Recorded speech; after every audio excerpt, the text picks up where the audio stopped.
Koelmaan. Beeld vanaf de straat. Dit is dan nummer 26. Oprit met carport.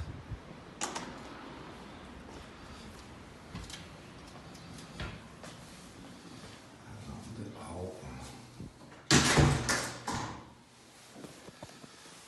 In de hal nog een garderobe is.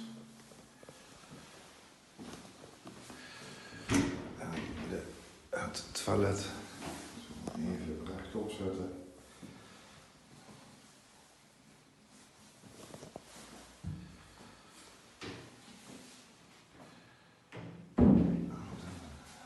Dan komen we de woonkamer in. Die woonkamer die wordt eigenlijk trappenhuis. Er zit een eetgedeelte gemaakt. Het begin aan de voorkant, daar is het zitdeel.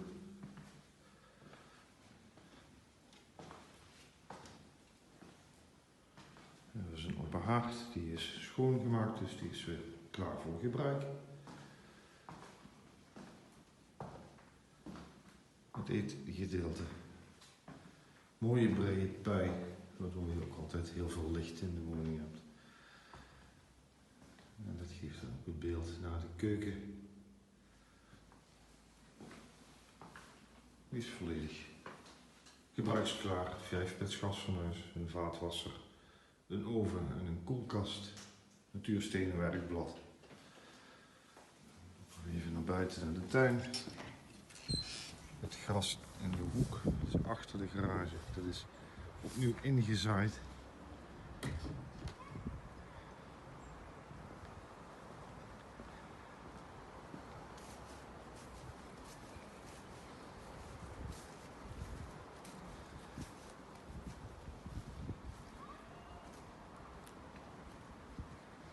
Het geeft ook een beeld van hoe de woning aan de achterkant eruit ziet. Je ziet een heel grote dakkapel. Dat is het gedeelte voor 2 slaapkamers. Elektrische zonwering, ik kan hem nu even niet aflaten. Het waait vrij hard. Dan de carport is een aparte achterom.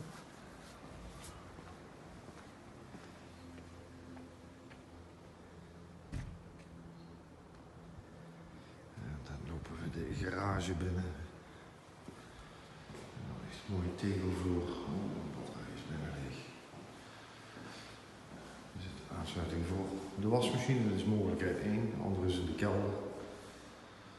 Elektrische poort, een wasbakje.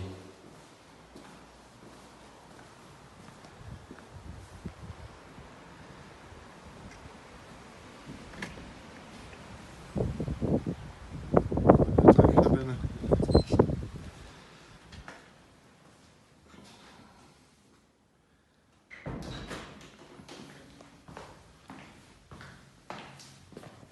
Nou, de kelder als eerste in. De deur zoals u ziet. Zo'n voorportaal. En dan ruime kelder, tegelvloer. Goed geventileerd. Hier kan eventueel ook nog een wasmachine gezet worden als dat prettiger is. We lijken naar de kruipruimte. Weer terug.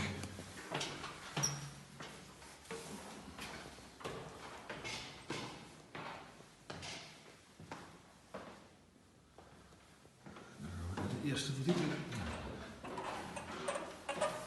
Ook hier een voorportaal met een deur. En de hoofdslaapkamer, masterbedroom. Die is over de volle breedte van de woning.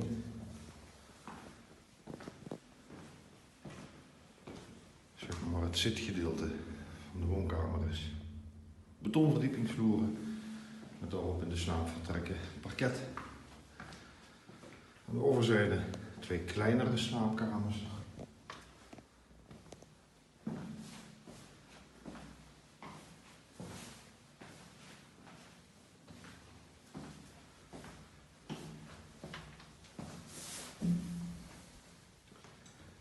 Zoals je ziet.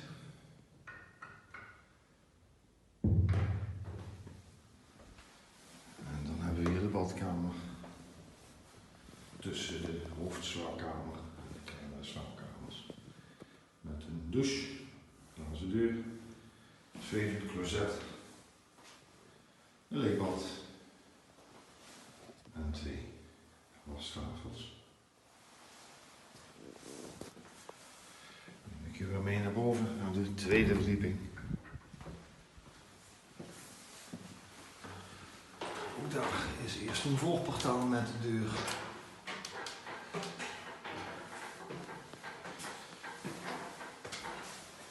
Aan de linkerzijde 2 grote slaapkamers met een grote dakkapel en zorgt voor een extra mooi licht in. Dat ziet u aan de bovenkant. Nog een bovenlicht. Heel bruikbare overloop, maar eventueel nog een chillroom of een zonnebank of iets dergelijks. Hier nog een luik of een deurtje naar een berging, daar hangt de cv-installatie achter. Eenzelfde slaapkamer weer aan de achterkant. Ook hier heeft een grote dakkapel met een zijvenster.